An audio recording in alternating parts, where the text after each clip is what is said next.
Welcome to Warn. Today's news headlines are: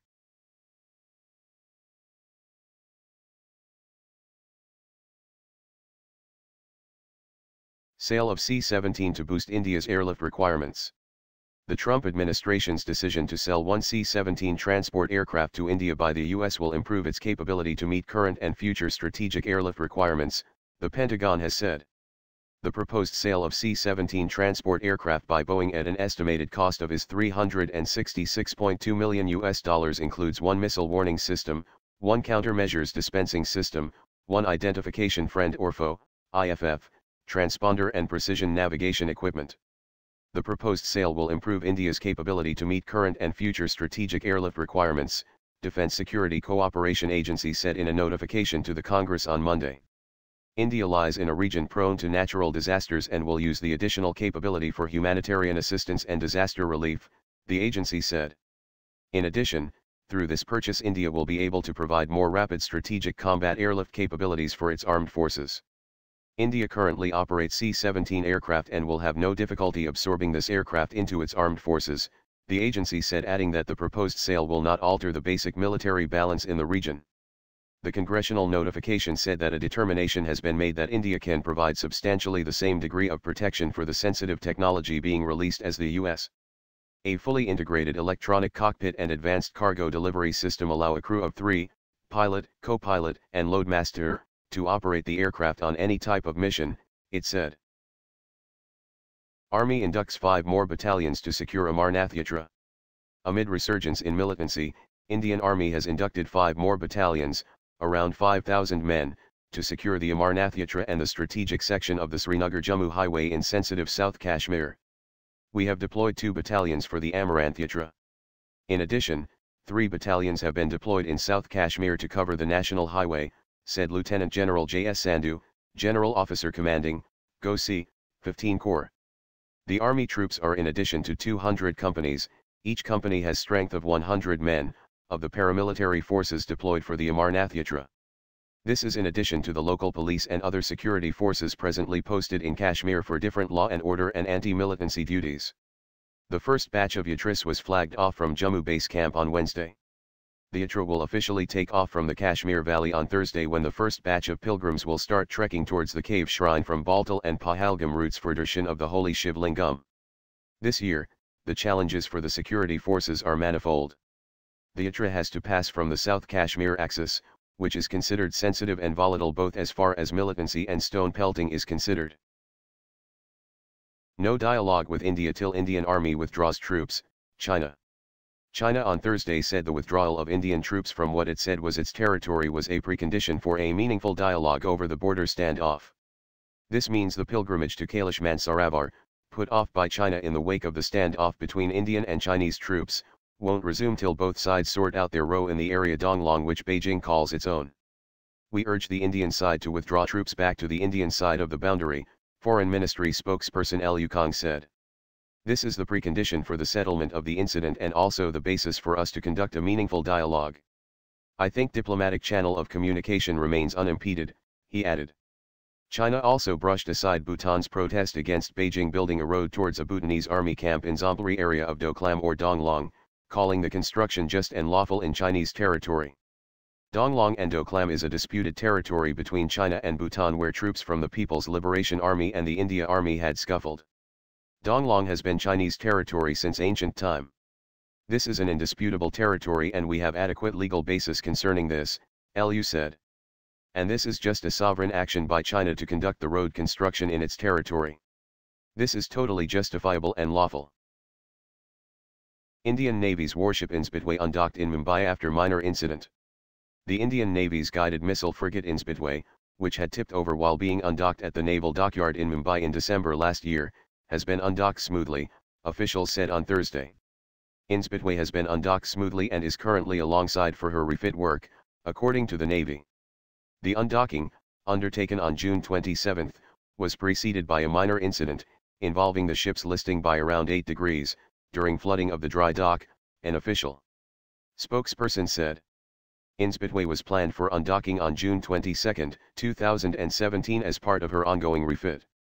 Prior to undocking, All preparations to ensure stability of the ship during undocking had been undertaken and she was provided adequate margin of stability, the spokesperson said. During flooding of the dry dock, a list of up to 7 to 8 degrees was observed, which was promptly corrected. However, the ship could not be undocked due to a leakage in the dock gate of the dry dock and subsequent unfavorable tide, he said. The undocking was, thereafter, undertaken on June 27 when the tide was suitable, the spokesperson said. The accident involving the 4,000-ton, 126-meter frontline warship on December 5 last year had claimed the lives of 2 personnel and left 15 injured. An assessment of the damage to the ship showed that the mast had hit the ground on the left. It was suspected that the dock block mechanism had malfunctioned during undocking in the cruiser graving dock of the dockyard. The ship was undergoing a refit. The salvage operation was carried out by specialist firm Resolve Marine Group, which was selected through a tendering process. The operation cost about Rs 20 crore.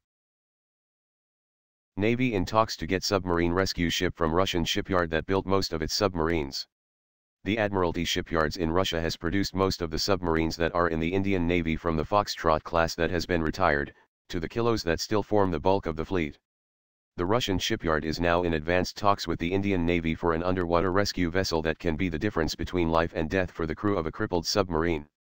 The top executive of the Admiralty shipyard told the print that price negotiations are currently on with the Indian Navy for a new rescue vessel, with the two sides having overcome all other technical issues. The Igor Belousov-class rescue vessel will be designed for rescue operations on conventional and nuclear-powered submarines, a fleet that is set to grow exponentially over the next decade in the Indian Navy.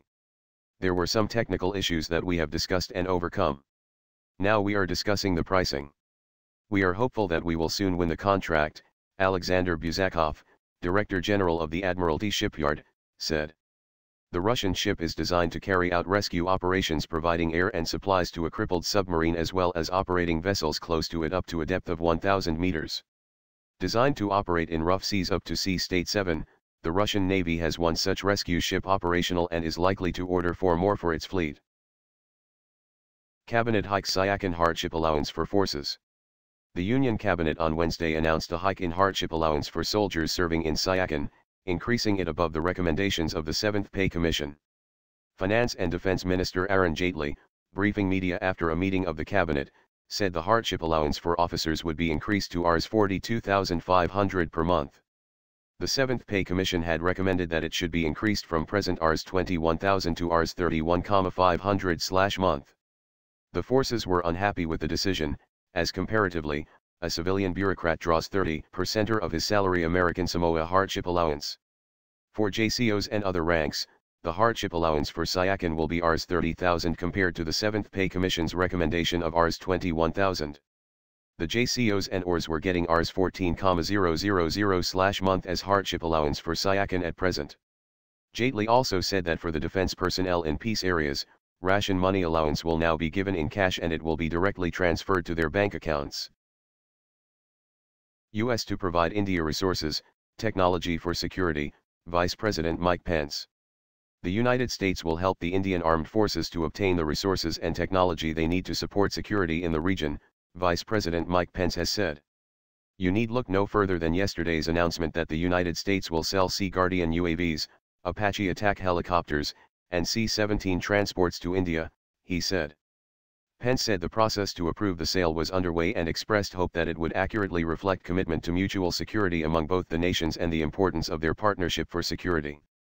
A first-rate global power needs a first-rate military, and the United States will continue to enable the Indian Armed Forces to obtain the resources and technology it needs to protect the Indian people and support security in the region, Pence told members of the U.S.-India Council in a keynote address. Pence said the US and India can deepen their ties in many industries and areas and asked India to enact the necessary economic reforms to ensure that the bilateral trade relationship is both fair and reciprocal. He said India and the US are strong partners in the fight against terrorism. Communication satellite GSAT-17 launched from French Guiana. India's latest communication satellite GSAT-17 was today successfully launched by a heavy-duty rocket of Arianespace from the spaceport of Kourou in French Guiana. Configured around I-3K extended bus, GSAT-17 with a lift-off mass of about 3,477 kilograms carries payloads in normal C-band, extended C-band and S-band to provide various communication services. It also carries equipment for meteorological data relay and satellite-based search and rescue services being provided by earlier INSAT satellites. The European launcher Ariane spaceflight VA238 blasted off from Ariane Launch Complex No. 3, ELA 3, at Kourou, a French territory located in northeastern coast of South America, couple of minutes delayed than the scheduled time of 2:29 HRS ist. GSAT-17 was injected shortly after orbiting CO passenger Helisat-3 in Marsat Essine in a flawless flight lasting about 41 minutes. GSAT-17 successfully launched by Ariane 5 VA238 from Kourou, French Guiana, the city headquartered ISRO announced after the mission. GSAT-17 that will strengthen ISRO's current fleet of 17 telecommunications satellites was launched into a geosynchronous transfer orbit, GTO. Thanks for watching. I hope you like this news. Please share your views in comment box.